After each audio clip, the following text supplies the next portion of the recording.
अब हम बात करते हैं कि कुछ सर्विसेज या utility of the wholesaler. Wholesaler क्या यूटिलिटी या सर्विसेज प्रोवाइड करता है? सबसे पहले सर्विसेज टूवर्ड्स प्रोड्यूसर्स।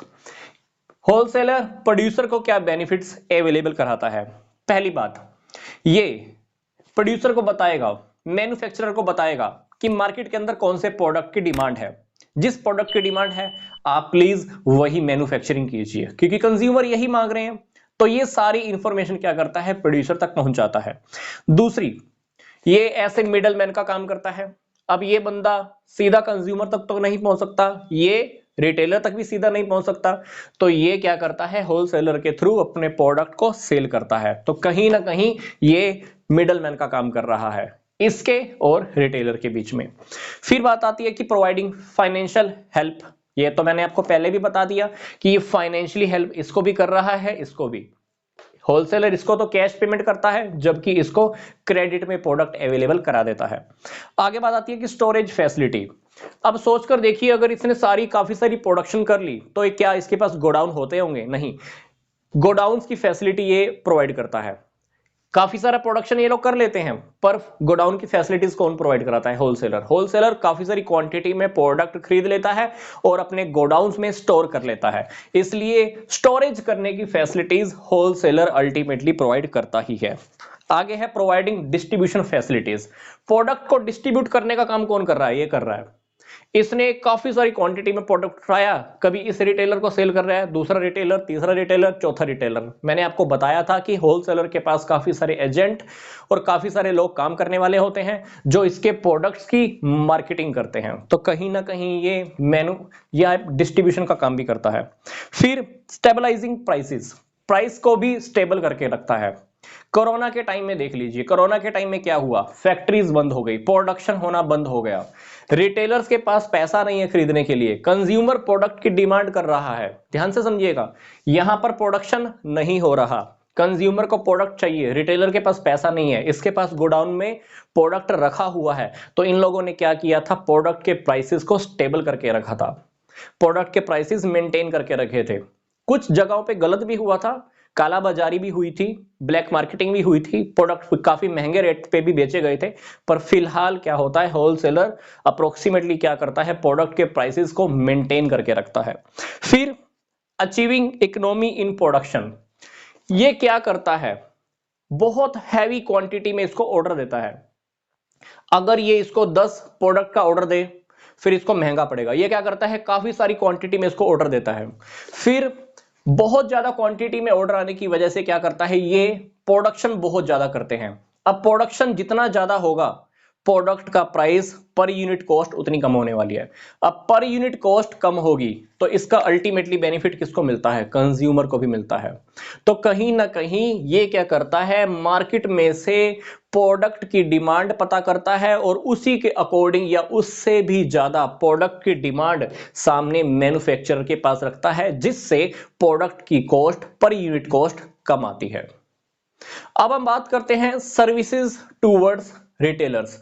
ये जो होलसेलर है, रिटेलर्स को क्या सर्विसेज प्रोवाइड करता है? पहला बेनिफिट जो रिटेलर्स को मिलता है, easy supply of goods. Wholesaler के थ्रू रिटेलर्स को गुड्स की सप्लाई बहुत इजी मिल जाती है, क्योंकि रिटेलर सीधा यहां पर नहीं पहुंच सकता।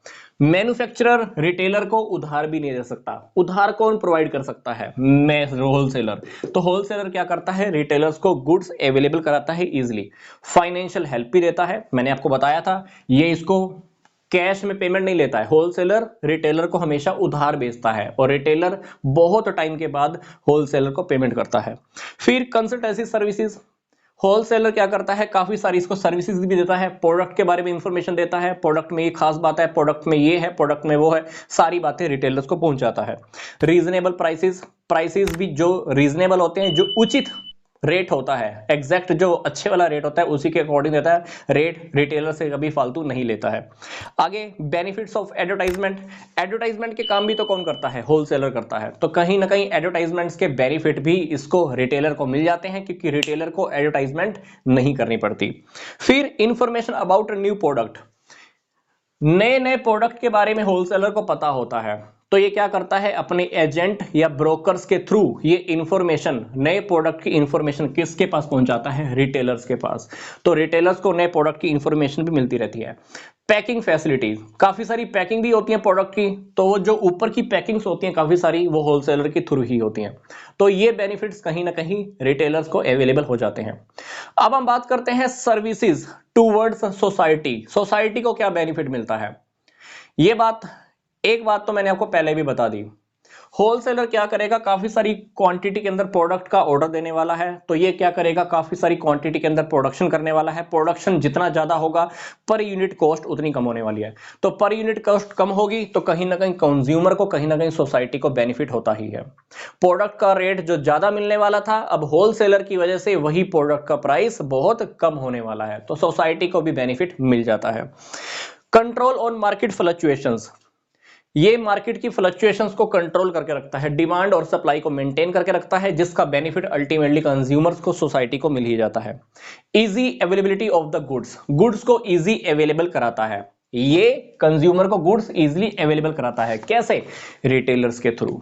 रिटेलर्स को प्रोडक्ट देता है और रिटेलर्स किसको, कंज्यूमर्स को। क्योंकि होलसेलर क्या करता है, काफी सारे मैन्युफैक्चरर के, एक मैन्युफैक्चरर 2 3 4 5 काफी सारे अलग अलग मैन्युफैक्चरर से प्रोडक्ट इकट्ठा करके रखता है, इसको पहुंचाता है, उस आगे फिर कंज्यूमर को इजीली अवेलेबल हो जाता है। सिलेक्शन की फैसिलिटी, अब इसके पास प्रोडक्ट काफी सारे हैं, अब कंज्यूमर को फैसिलिटी है, सोसाइटी को फैसिलिटी है, भाई जो सा प्रोडक्ट तुमने खरीदना है वो खरीद लो। किसी के ऊपर कोई दबाव नहीं बनाया जाता कि तुमको ये प्रोडक्ट खरीदना ही पड़ेगा। उनके पास, सोसाइटी के पास, कंज्यूमर के पास प्रोडक्ट को सिलेक्ट करने की फैसिलिटी होती है। बेनिफिट ऑफ एडवर्टाइजमेंट, अब होलसेलर क्या करता है, एडवर्टाइजमेंट तो पहले से करा देता है, इसका बेनिफिट किसको मिलता है, अल्टीमेटली सोसाइटी को। सोसाइटी को प्रोडक्ट के बारे में पहले से इंफॉर्मेशन होती है, सोसाइटी को पहले से पता होता है क्या खरीदना है क्या नहीं खरीदना है, प्रोडक्ट का प्राइस कितना है, प्रोडक्ट का प्राइस कहीं हमसे गलत तो नहीं लिया जा रहा, तो सारी इंफॉर्मेशन कंज्यूमर को पहले से ही होती है। Removal of consumers complain, consumer की कभी कभी कंप्लेन होती है, वो कंप्लेन किसके पास आती है, रिटेलर्स के पास, फिर कंप्लेन होलसेलर के पास, फिर वो कंप्लेन आगे मैन्युफैक्चरर को दे देता है। तो कहीं ना कहीं सोसाइटी की जो कंप्लेंट्स होती हैं, कंप्लेंट्स को सोल्व करने का काम, कंप्लेंट्स को खत्म करने का काम भी कौन करता है, होलसेलर करता है।